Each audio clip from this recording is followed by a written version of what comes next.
Today we are reading from Shrimadbhagavatam, Canto 1, Chapter 5, Chapter 6. Okay, so we have to, this thing was in the wrong spot. Okay, so we are starting Chapter 6, Conversation between Nanda and Vyasadeva.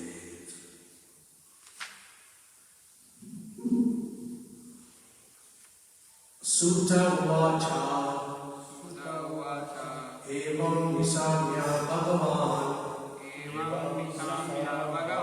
Devasya Janma Karma Cha Bhuyam Paprachatam Brahman Satyavati Sutaha Evam Nisamya Bhagavan Devarsya Janma Karma Cha Bhuya Paprachatam Brahman Vyasa Satyavati Sutaha Evam Nisamya Bhagavan Devarsya Janma Karma Cha Bhuya Paprachatam Brahman Vyasa Satyavati Sutaha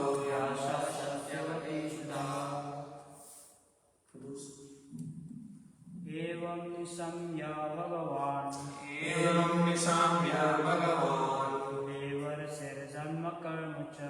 Devarsya Janma Karma Cha Bhuya Paprachatam Brahman Vyasa Satyavati Sutaha Evam Nisamya Bhagavan Nisamya Bhagavan Devarsya Janma Karma Cha Bhuya Paprachatam Brahman Vyasa Satyavati Sutaha. Would you like to read it or should we go to the translation? Sutta Uvacha. Sutta said. Evam. Thus. Nishamya. Hearing. Bhagavan. The powerful incarnation of God. Devasya. Of the great sage among the gods. Janma. Birth. Karma. Work. Cha. And. Bhuya. Again. Papracha. Asked. Tam. Him. Brahman. Brahmanas. Vyasa. Vyasadeva. Satyavati Sutta. The son of Satyavati.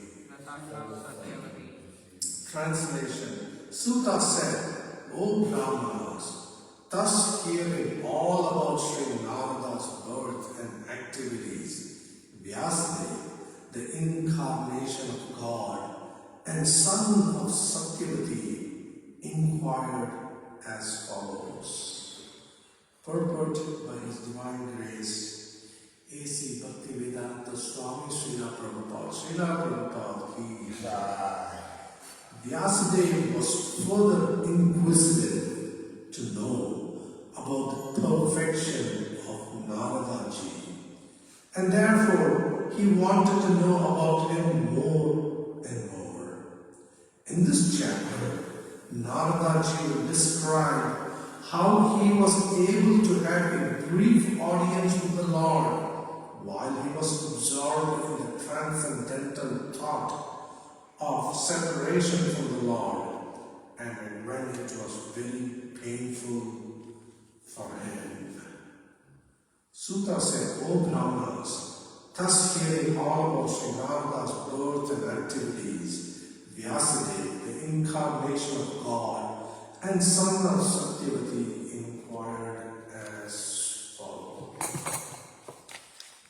Om Gyantimirandasya Dhyananjana Chalakaya Chakshurun Militam Yena Tasmai Shri Gurave Namaha Shri Chaitanya Manobhishtam Stapitam Yena Bhutale Swayamrupa Adamahyam Dadati Swapadatikam Vandeham Shri Guru Shri Yuta Padakamalam Shri Gurun Vaishnavasya Shri Rupam Sadhujatam Sahagana Raguna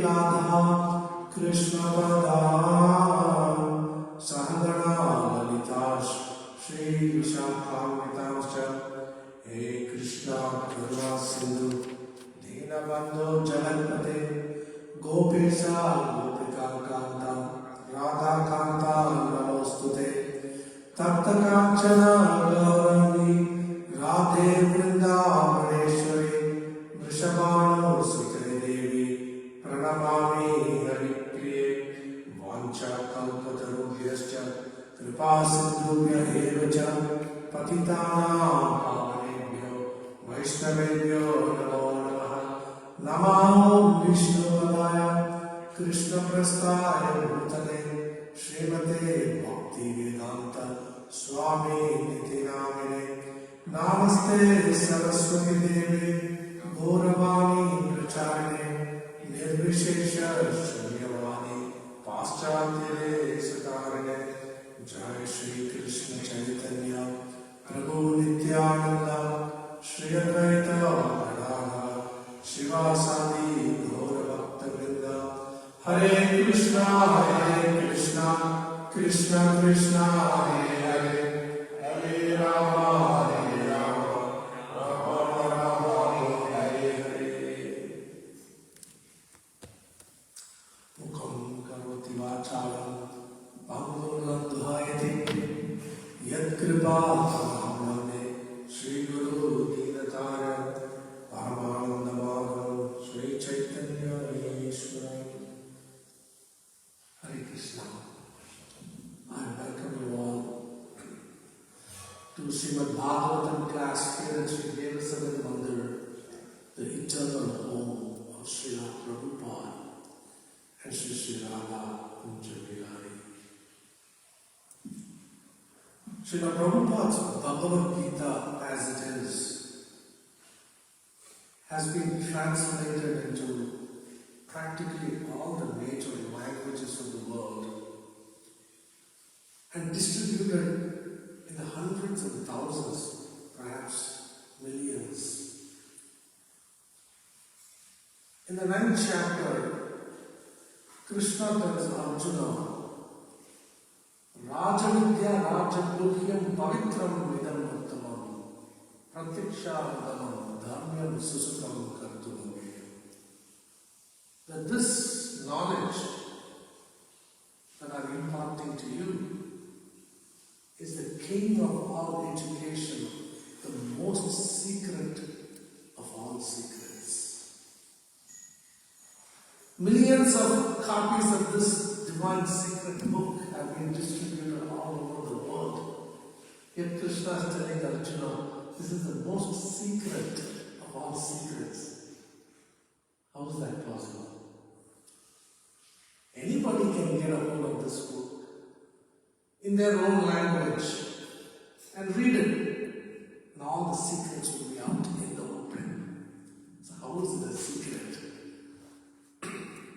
So just prior to that verse, Krishna tells Arjuna, idam tu te buhyatamam pravakshami anusumyave jnanam vijnana sahitam yajnatva moksha sevijuvat.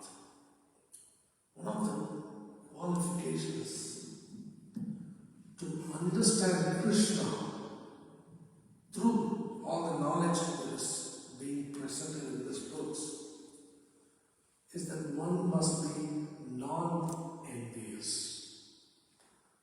So Krishna tells Arjuna, because you are non-envious of me, I am imparting this knowledge to you. In the purport to that verse, Srila Prabhupada writes that many commentators have given commentaries on the Bhagavad Gita. Yet, their commentaries indicate a complete lack of understanding of Krishna's instructions. And therefore, all their commentaries are useless because they are envious of Krishna. So, if we desire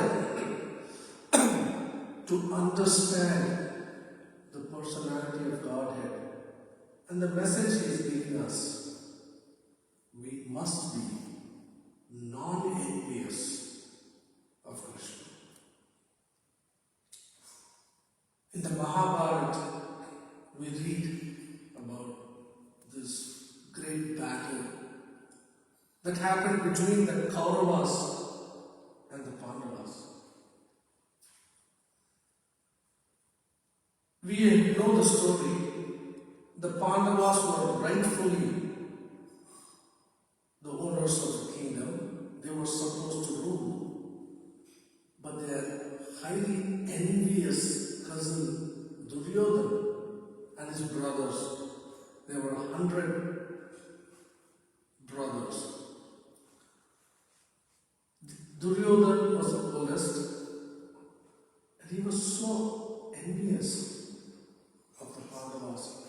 He could not tolerate that this vast kingdom could possibly become theirs, even though rightfully the kingdom belonged to the Pandavas.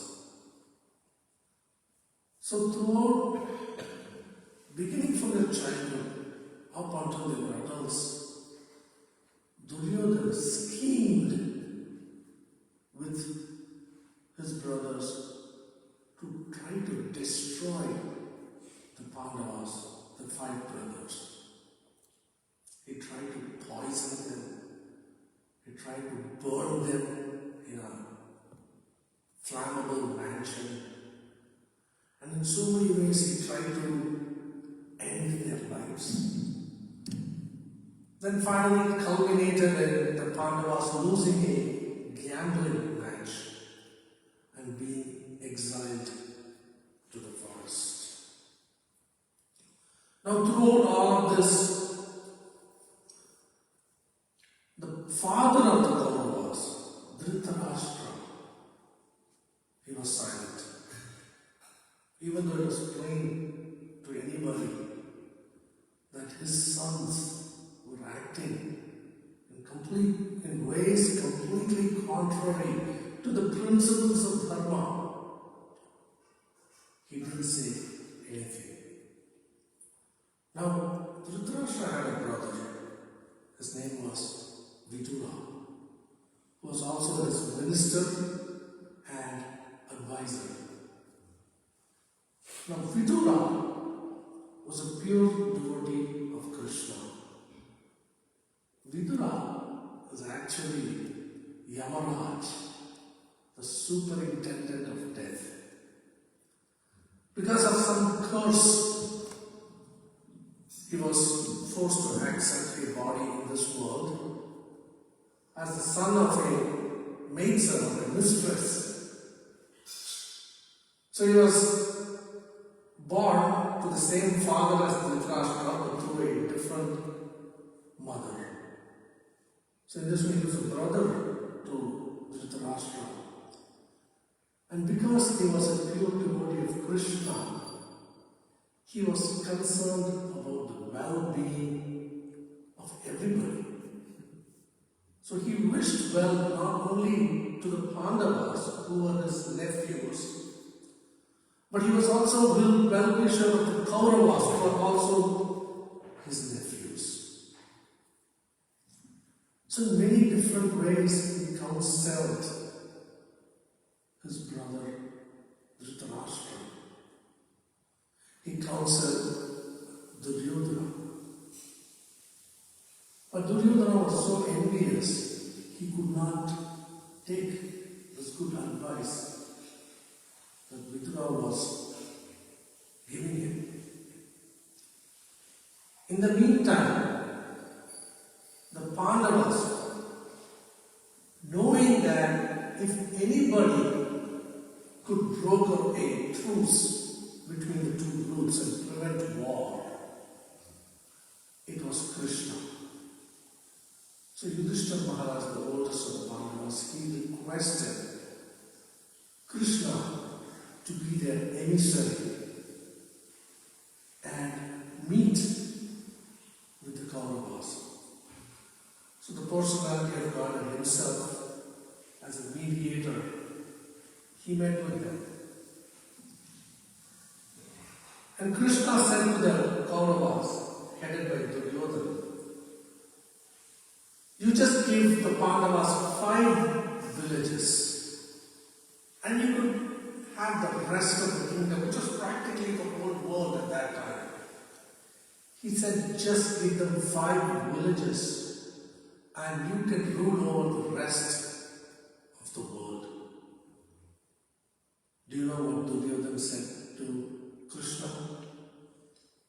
He said, I will not give them enough land into which one can drive a pig. And then, at the end of that conversation, being so infuriated by Krishna, he ordered his soldiers to arrest the personality of Godhead.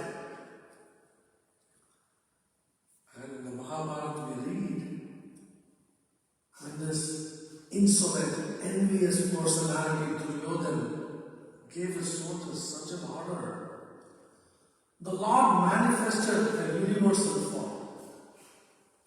Now who can arrest the Lord in his universal form? Now this person, Duryodhana, he was so envious of Krishna, even though the personality of Godhead was showing to him his own universal form. He still could not accept that perhaps this person is indeed God. That is what envy does to the living entity. When our consciousness becomes overcome by envy, even if the truth were to be presented right before our very eyes, we cannot see it. Right before his eyes, right before Duryodhana's eyes, Krishna was manifesting his universal form. And yet, Duryodhana could not see it. He could not accept that perhaps this person was displaying such a magnificent form could perhaps be God. He simply could not see that. He could not come to accept it. That is why, of all the qualities, undesirable qualities in the heart and the consciousness, envy is the most dangerous. His Grace Yugal Kishore Prabhu at the Farmington Temple many years ago, I was in a class that he was giving, and he was talking about lust and envy. And His Grace Yugal Kishore Prabhu said, lust is a personal problem. It's a dangerous problem, it's true, and we must work on it. But it's not as destructive as envy. Lust will slow us down in our progress towards Krishna. But envy can completely destroy and uproot the feeble creeper of bhakti in our heart, Bhakti Lata. Sri Chaitanya Mahaprabhu, he spoke about this. He called it the mad elephant offense. Why is envy so dangerous? Because it manifests in our actions towards others. And when we create offenses to the deities and to the devotees through those actions, then whatever progress we have made is completely destroyed. That is why envy is such a destructive quality that we must be very careful to eliminate from the core of our consciousness. Throughout the Bhagavatam and the scriptures, many pastimes, such as the one that we just discussed from the Mahabharata, have been engineered just to show us and teach us through these historical narrations how we must develop our character. So Vidura, when he was counseling his older brother Dhritarashtra and Duryodhana to drive some sense into them, Duryodhana was infuriated and he said, "Today I banish you from this kingdom. Get out and we will not allow you to take anything with you except your breath." Now, for many of us, if anybody speaks like that to us, how would we react? Some of us may get very angry. Yes? If somebody tells us to get out, we may say, "Why don't you get out?" Yes, that's a natural reaction. But Vidura was such a pure, surrendered devotee of Krishna. Even in such a difficult, adverse circumstances, he saw opportunities. So when he was asked to leave by Duryodhana, who at that time was the king, practically the king, his father was the king, but essentially Duryodhana, through his evil schemes, was manipulating his own father. So when he was asked to leave and take nothing but his breath with him, Vidura saw opportunity. He decided, if I have to leave, now is the time for me to go on pilgrimage. So my spiritual master, when I heard this in a class by my Guru Maharaj yesterday, it reminded me of something he said years earlier. My spiritual master many years ago, he said, what happens to us, we have no control over. Because of actions committed in previous lifetimes. Those actions have consequences, and according to whatever karma we have accrued, good karma brings us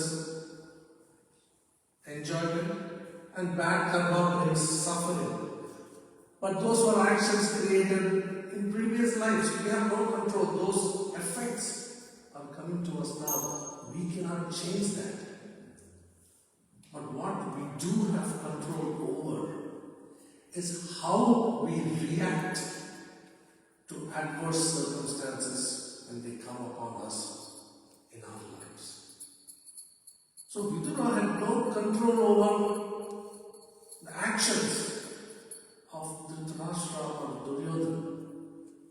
But when he was asked to leave, he reacted in such a wonderful way. He decided, now I will go on pilgrimage. And he traveled far and wide, visiting all the holy places and associating with saintly personalities. This is an incredible lesson for all of us.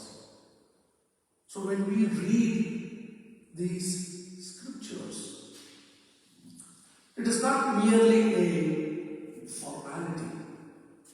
Shrimadbhagavatam is teaching us invaluable. Jai Shri Shri Radha. Shrimadbhagavatam is teaching us incredible lessons. Krishna, the personality of Godhead, is teaching us invaluable lessons to all humanity, not just to us, but all humanity for all time to come, through his own pure devotees. Shrimadbhagavatam is filled with such narrations. Just last Sunday, we celebrated Sri Narasingha Chaturdasi, the appearance of Lord Narasimhadev.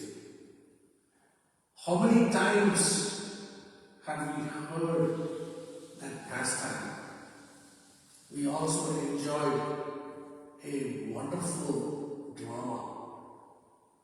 So how many times have we heard and seen that drama? So sometimes there may be this tendency to think, I already know this. I have already heard this pastime. I have already seen this drama. So in his class that day, Jagadguru, our mentor, he was explaining how when Lord Chaitanya heard Shrimadbhagavatam from his servants would read Shrimadbhagavatam and Lord Chaitanya would listen, he would hear. But when it came to the pastimes of Dhruva Maharaj and Parikshit Maharaj, he would have them repeat the pastime and hear it all over again and again 100 times before moving on to the next section of Srimad Bhagavatam. Now this is very interesting because Lord Chaitanya is the personality of Godhead. He is non-different than Narasimhadev. He is non-different than Lord Narayan. He was in those pastimes himself. He appeared as Lord Narasimhadev to Prahlad Maharaj, to protect Prahlad Maharaj. He appeared as Lord Narayan to Dhruva Maharaj, to give Dhruva Maharaj such incredible benedictions. Yet, despite being in the pastimes himself, he was so eager to hear those pastimes again and again. So if the person who was in the pastime has such a desire, he has such a desire to hear it over and over and over again, how enthusiastic we must be to hear these pastimes. And when we hear, discuss, and read these pastimes from Srimad Bhagavatam with faith and enthusiasm, newer and deeper realizations are awarded to us. This is the award. As we read and meditate on these pastimes with faith, our realizations become deeper and newer realizations dawn upon us. In the Bhagavad Gita, Krishna tells Arjuna that one who serves me with devotion and love, I give him the knowledge by which he can understand these incomprehensible, otherwise incomprehensible subject matters. Tesham satanayuktanam pachatam priti purvakam dadami buddhi yogam tam yena mamo payantite. So that is why this is such a secret. It is not merely a question of picking up the book and reading, but one must read and hear without envy, feeling oneself completely unqualified, begging for the mercy of the Lord and His pure representatives. When we hear and read in this mood, then these secrets begin to be revealed to us. I have seen commentaries, I have read commentaries where people, and some of you from India, you may know this. Many commentators consider this entire Bhagavad Gita to be symbolic.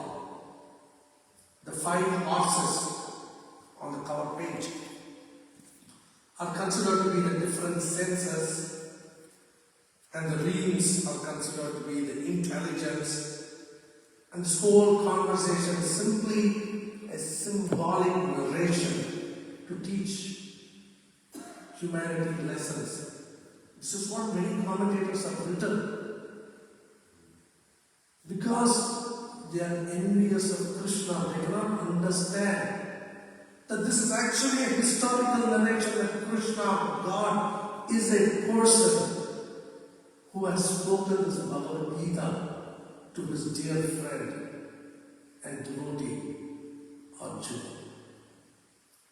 So Krishna considered Arjuna to be qualified to hear this narration in the Bhagavad Gita because Arjuna was non-envious. So by developing this attitude, a non-envious attitude, an attitude of feeling helpless and depending completely on the mercy of Guru and Krishna, when we congregate together to hear these messages, then we begin to understand the most secret of all secrets. And that is the purpose that Srila Prabhupada has established these temples all over the world, and that his followers have subsequently built on top of so many more temples. When Srila Prabhupada left this planet, he had established 108 temples. But somebody was saying just the other day, now we have about 700 temples or more all over the world, and many more are planned to be built. Why? If we can just hear and chant, if that's all that's required, we can do that in the comfort of our own homes. Why go to the trouble of building such magnificent temples? This point, just a couple of weeks ago, I was giving the Sunday class, and I quoted from a purport of Srila Prabhupada, where he gives all the reasons. Well, he gives 5 reasons, but there may be many more. But in just purport of one verse in Shrimadbhagavatam, he gives 5 reasons why one must regularly associate with the devotees of Krishna. In the pastime of Dhruva Maharaj, when Lord Narayana appears before Dhruva, and he gives him any benediction, Dhruva only asks Krishna for one thing. He prays, "Dear Lord, bless me that I may always be in the association of your devotees." Now Dhruva had performed very severe penance, tapasya for 6 months,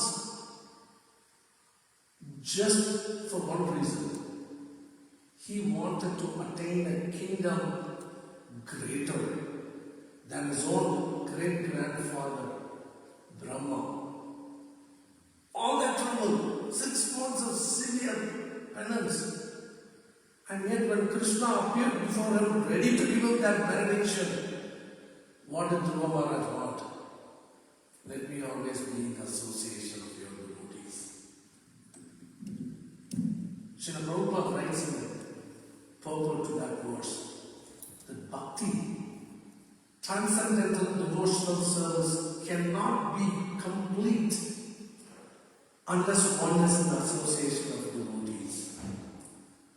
Transcendental loving service to Krishna, bhakti, cannot be relished unless one practices in the association of devotees. Bhakti, transcendental loving service to Krishna, does not mature unless one is in the association of devotees. So bhakti is not complete, it cannot be relished, it does not mature. Activities in devotional service do not become distinct from material activities unless one performs those activities in the association of devotees. And then Srila Prabhupada writes that the messages of Krishna that we read in Shrimadbhagavatam words do not manifest their full potency unless one hears them in the association of devotees. Then Srila Prabhupada says something that startled me when I read it. Srila Prabhupada says that one who lives aloof from the Krishna consciousness society yet engages in Krishna consciousness is living in a great hallucination. Please listen carefully. This is very important. One who lives aloof from the Krishna consciousness society, or in other words, one who does not associate regularly with devotees, yet engages in Krishna consciousness, is living in a great hallucination. So devotee association is everything. It is the one factor that decides whether we succeed on this path or do not make any progress at all. Even during my teenage years, the devotee who convinced me to join ISKCON, his father told me one time, "Tell me who your friend is, I will tell you who you are." So our association determines everything. So we are truly grateful to Srila Prabhupada, to his disciples, to all the acharyas around the world who are establishing so many temples just to give people an opportunity to associate with great souls and make advancement on this path of bhakti.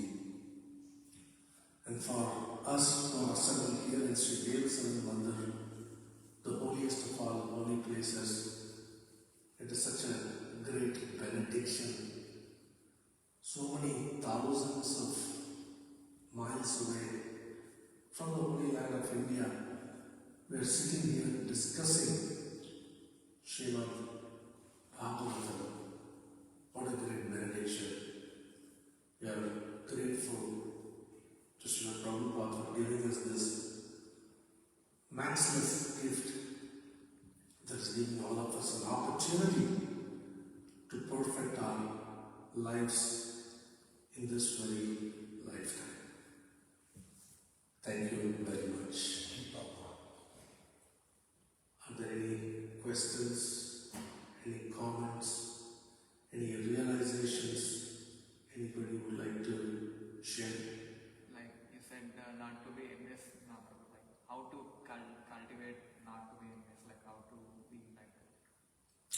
Very nice question. So, Ajay has asked a question. How to cultivate a non-envious attitude? In other words, how to eliminate envy. Many years ago, I heard a lecture by my Guru Maharaj, Radhanath Swami Maharaj. The title of the lecture is the answer to your question. That lecture was titled, "Appreciation is the antidote to envy." Appreciate. So in a class that my Guru Maharaj gave, Shrimadbhagavatam class, in the Sadhu Sangha festival last year, he mentioned 3 points that Srila Prabhupada mentioned in a lecture on the nectar of devotion that Srila Prabhupada gave in Vrindavan. Srila Prabhupada gave a series of lectures on the nectar of devotion, Srila Rupa Goswami's magnum opus, Nectar of Devotion, in Vrindavan. So in one of those lectures, my Guru Maharaj was saying that Srila Prabhupada mentioned 3 qualities of devotees. And those 3 qualities is that a devotee always appreciates others. A devotee always, the sign of a devotee is that he always appreciates others. So if we wish to be considered a devotee, then one of the signs is that he always appreciates other devotees. So then, if you wish to be considered a devotee, but you have a problem appreciating others, then we should understand we are no devotees at all. So if we wish to be seen as a devotee, one of the signs is that he always appreciates other devotees. A sign of advancement is when a devotee has no inclination to find faults in others. So when we begin to lose that inclination, sometimes we may not explicitly say it, but within our mind, we are looking around at the faults of other people. Yes? But when we begin to lose that inclination, we don't even have any desire to find fault in others, in other devotees, that is a sign of advancement. And a devotee always considers other devotees. A devotee always considers himself inferior to all other devotees around him. He sees every other devotee as superior to himself or herself. So appreciation is the antidote to envy. Now the mind. Can you imagine if you have to appreciate somebody that you don't like or that you're envious of? It is the most painful thing to the ego. The ego is so severely bruised when we have to appreciate somebody that we are envious of. But we shall have to do it, nevertheless. It may not be heartfelt in the beginning, but we must do it. Because the example is given. A fire. How do you put out a fire? By starving it of fuel. Yes? Whatever makes the fire burn brighter, we just starve it of that fuel. And then we have seen people pumping water or carbon dioxide to put it out. So, when we have to appreciate somebody we don't like especially, it can be very hurtful. But we do it nevertheless. Why? Because the more we feed that envy, the bigger that fire of envy is going to burn. But when we feed that fire something it doesn't like, that it cannot survive, then the fire gets put out. So when we appreciate, despite our dislike or envy for someone, then gradually that fire of envy begins to become extinguished. Then we will get to a point where appreciating somebody becomes second nature, becomes natural.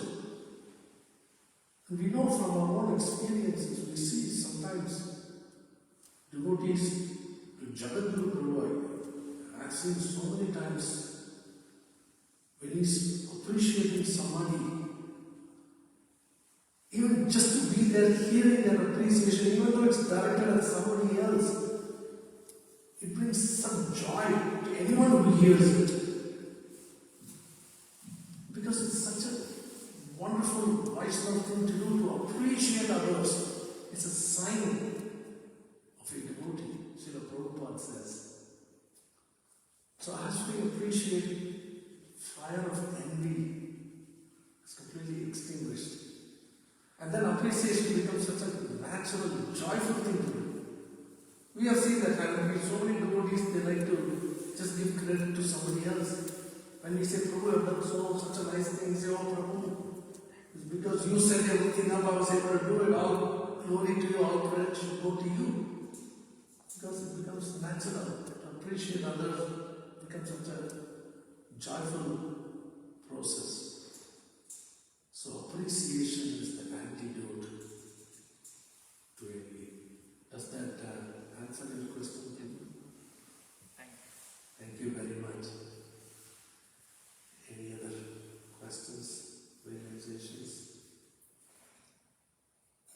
If not, then we will end here. Please honor Krishna Prasadam. Grantaraj Shrimadbhagavatam ki Srila Prabhupada ki Yeah.